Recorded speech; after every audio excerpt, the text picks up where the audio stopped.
The red envelope was nailed to my front gate like a warning shot. Bold black letters screamed, "Dula 2,500 fine from the Pine Hollow Homeowners Association for failing to clear invasive weeds on the west border of their so-called community garden." I stood there, jaw clenched, staring at the paper. $2,000 for what? The kicker?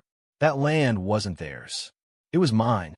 I had the deed, the survey, even aerial shots from the county.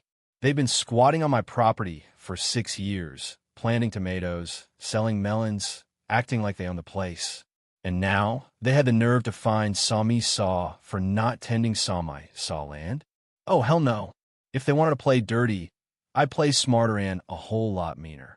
My name's Tom Harris, 53, retired after 20 years mapping out construction sites. I bought this 28-acre ranch on the edge of Pine Hollow for one reason: peace.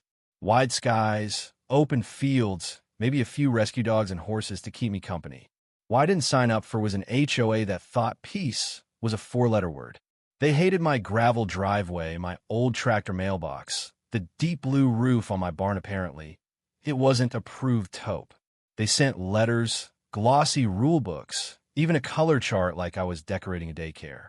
But here's the thing. My land was never part of their HOA. It was zoned private agricultural use 5 years before their little club even formed. No dues, no meetings, no nonsense. Still, that didn't stop their president, Karen Mitchell, from rolling up my first week with a fake smile and a welcome basket stuffed with a 200-page HOA binder. "Voluntary compliance keeps property values high," she said, like she was doing me a favor.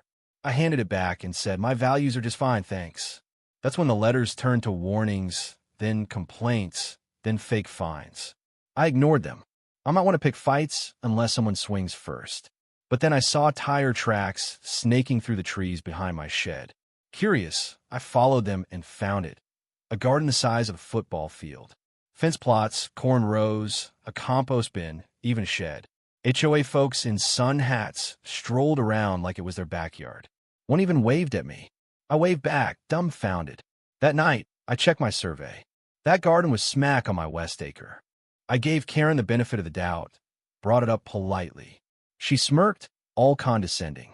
"That's been our co-op for years, Tom. Maybe your papers are old." "They're from the county," I said. 3 months ago." She leaned in, voice syrupy. A good neighbor wouldn't fuss over a patch of dirt. That's when it hit me. This wasn't a mix-up. This was entitlement. They expanded the garden, laid irrigation, sold produce at markets. Then came the fine for saw not maintaining their saw garden. That was the last straw. I didn't just lock the gate. I welded a steel padlock on it, sank new fence posts, and slapped up 3 no trespassing signs. In the middle, I bolted a custom sign, "Private property. HOA access permanently revoked." By noon, the neighborhood was buzzing like a kicked beehive. Karen screeched up in her shiny SUV, yoga mat in hand, face red as a beet. "You can't block our co-op," she shrieked. I handed her a copy of my deed. I did. Her eyes darted over the paper, her smugness draining like water from a cracked bucket. This is a mistake," she stammered. "No," I said, calm as a summer breeze. "It's very right." And that's when the war kicked off. The retaliation came fast. A pile of manure showed up at my mailbox. Someone slashed my fence with bolt cutters. I caught 3 of them on camera, sneaking in at night with flashlights and baskets, picking saw land like it was a free buffet. I called the sheriff. He watched the footage and chuckled. "They're lucky you didn't press charges." "Not yet," I said. Then it got uglier. One night, my chicken coop went up in flames.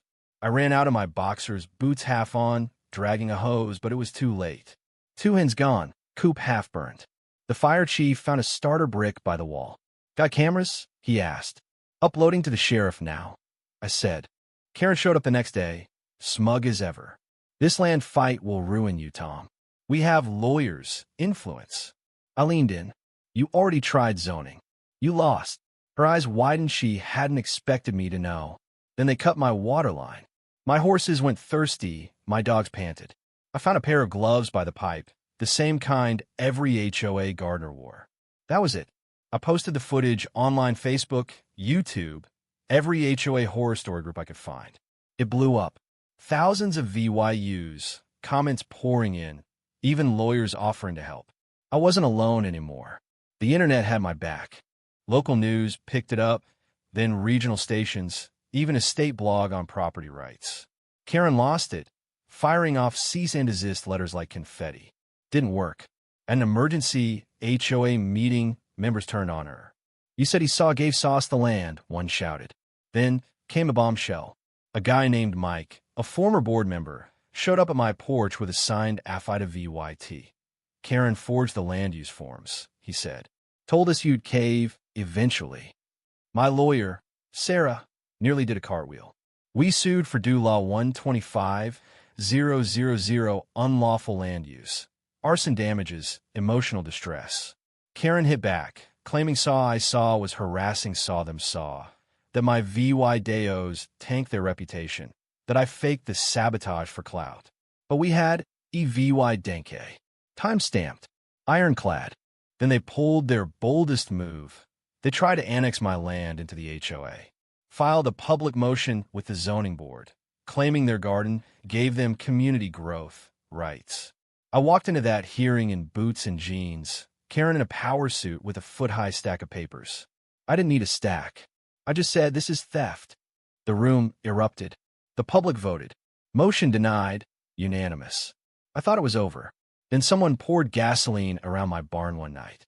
A match lay nearby. Unlit, maybe they got spooked. Maybe they chickened out. But they'd been there, feet for my horses, my dogs, my life. The sheriff called and the fire marshal. Sarah filed for a restraining order. Arrest warrants went out for Karen's nephew and their gardener. We dug deeper and found gold. Karen had been running workshops, teaching other HOAs how to pull the same stunt mails, guides, the works.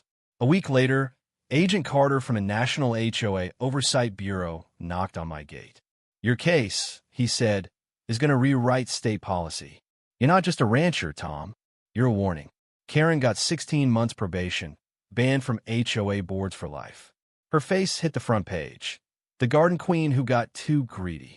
My fence is solid now. My barn's fireproofed. I've got 2 more rescue dogs, 3 more horses, and a gate that stays locked. Kids still swing by for riding lessons, and folks stop me in town. "You saw that guy, right? The one who took down the HOA." I just smile and say, "Nah, I'm just a guy who wanted to be left alone." So what do you think? Was I the bad guy for locking them out? Or was the HOA asking for it with their lies and sabotage? Should I have let them keep the garden to avoid the fight? Or was standing my ground the only way? Drop a comment, hit that like button, and subscribe if you've got a story about an HOA gone wild. Who's really in the wrong here?